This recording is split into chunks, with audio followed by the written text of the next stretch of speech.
Hi there, good afternoon. It is Saturday as I'm recording this, but the day has clouded over, and I thought, well, this might be as good a time as any to pop in and just share something that I've been studying, researching, thinking about, and that is uh, the confusion perhaps around the terms covert or grandiose narcissist and what that all means. And I was doing a podcast guest spot yesterday, and this came up as a question. But I find this confusing, so I'm assuming that I'm not the only one. It is important to remember the limitations of the DSM, the Diagnostic and Statistical Manual's criteria, as being your reference point for understanding narcissism. It is, first of all, was written a long time ago. It hasn't really been updated. There's a bias in how it's written. I think it's fair to say that that criteria speaks about men or applies more to men. I think there would have been more men studied. I think it would have been understood that more narcissists were men at that time. So that's important to keep in mind. Also, a current meta-analysis of the data about narcissism reveals that the experts can't agree on the diagnostic criteria. There's debate around the traits and the characteristics and what someone needs to present with in order to receive the full-blown diagnosis, number one.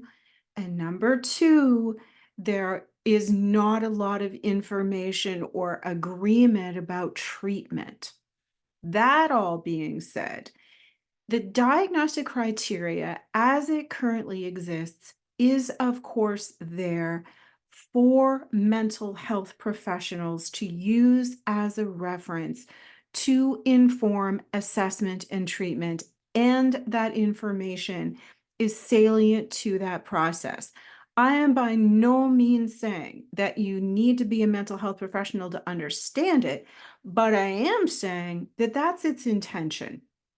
And so when you Google something and you get a reiteration of what's in the DSM, it is woefully inadequate to give you an adequate guideline about yourself or someone else. And I really don't think we should be going into something like that diagnostic criteria to get those answers. It's confusing. And more to the point, once people read that and get that affirmation and validation, they then go down a rabbit hole. I know because I've done it. The interesting thing is that I have a lot of training in interpreting and using the DSM. I was trained to provide a multi-axial diagnosis or multi-axial assessment. I don't do it. I haven't done it for years because of the inadequacies of the information in the DSM. It is a shared language, right? If I were getting a report from a psychiatrist or they were getting a report from me, there's an understanding that comes from using that language. Jumping off from this, in the DSM, it refers to grandiosity as being a trait of narcissism or a symptom, and I wouldn't call it a symptom. There is a difference between the traits and the characteristics and the symptoms, right? I think the symptoms of narcissism are how miserable and dysregulated someone can be, perhaps even also some delusion, right? Narcissists can tip into delusional territory at times because of that grandiosity. So I'm going to come back to talking a little bit about what is meant by covert versus grandiose narcissism. To the best of my knowledge and experience, these are not diagnostically required. I think that if someone presents as more out there and grandiose, or if they present as more withdrawn or covert, that's a facet of their actual personality, right? I'm an extrovert learning to be a little bit more introverted. I'm pretty comfortable in speaking in front of people. I'm comfortable in a crowd. I am energized by being around people. Introverts are depleted being around crowds, being around people. They're depleted by small talk, all of that good stuff. So I think that when we're talking about if a narcissist is more covert or vulnerable, where they are on the introversion extroversion scale is going to play a role in that. That being said, I believe that there is very likely a lot more narcissists or narcissism that is covert or vulnerable, which tends to be a little bit more of the language. I think of narcissists who are more grandiose as having like some Teflon around them, right? Like you can criticize them, but it's going to bounce off of them, even though I know being sensitive to criticism is a fairly consistent characteristic for narcissists, but a vulnerable narcissist is going to be even more affected by criticism. They're going to be a little bit more sensitive to it. There is a big, big misunderstanding out there about what a covert narcissist looks like, what it means. From all of those wounded warriors out there creating their blogs and their websites and doing what I'm doing right now. It doesn't mean sneaky. It isn't the technical definition of covert, right? Like we think of covert as being something that happens quietly, secretly, in a sneaky way. It's underhanded. That's not what this really refers to. A vulnerable narcissist, a covert narcissist, is secretly, inwardly grandiose. Okay? They have fantasies and delusions of grandeur, just like more of a grandiose narcissist would. We just might not see it or hear it. They are inwardly always comparing themselves to other people, okay? They tend to, if I could characterize this with physiology, I think they tend to like look down on people or under hooded eyes, right? I'm not a very good actress. But as opposed to a narcissist who's more grandiose, both types or subtypes will have the body language of a narcissist, right? That, again, I'm not good at this, but they tend to tilt their head up to one side and look down on people, right?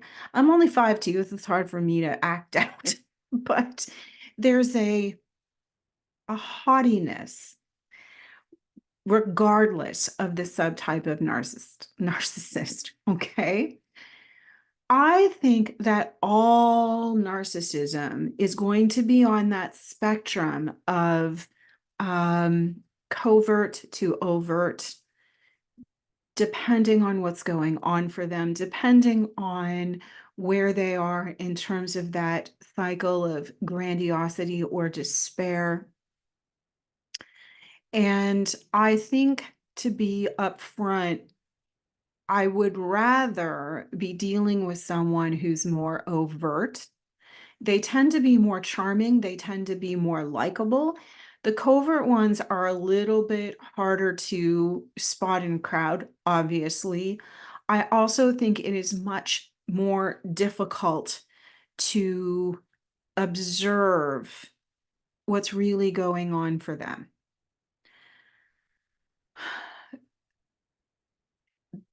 I think it's fair to say that vulnerable narcissists are very triggered by other people's success. They may not be so obviously competitive, and according to recent research, they can be quite self-deprecating, right? They can present as if they're putting themselves down. And it all plays out in their inner experience of feeling seen or heard. If we take this back to more of an attachment-informed understanding of this, I suspect grandiose narcissists were rewarded for being performative, and I suspect it wouldn't be safe for the more vulnerable narcissist to put themselves out there. That's a really off-the-cuff, educated guess. So what, right? I love to ask the question, so what? I think that vulnerable narcissists are probably much more vindictive. I think that they are probably much more likely to embark on smear campaigns.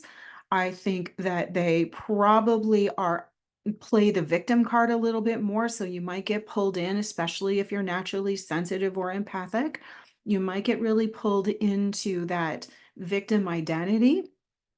Not that grandiose narcissists don't do that too, but they are likely to be, the words that come out are damsel in distress, and I think that more women are probably uh, would be a bit more on the vulnerable end. If you disagree with me, disagree with me. That's just anecdotally my own experience with that.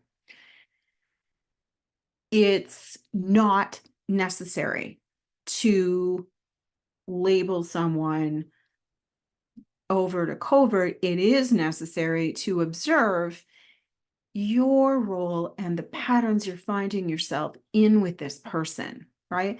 So if you have someone in your life who's more covertly narcissistic, how is that playing out for you? Okay. Is there silent treatment? Is there intermittent reinforcement? Do you get pulled into a sob story? Are your needs met in the relationship? How do you feel around this person? I would be willing to bet you feel a bit drained energetically.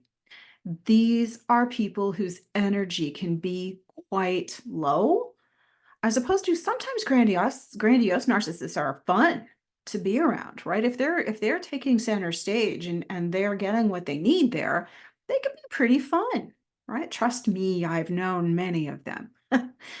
As opposed to covert narcissists who might metaphorically be in the corner, right?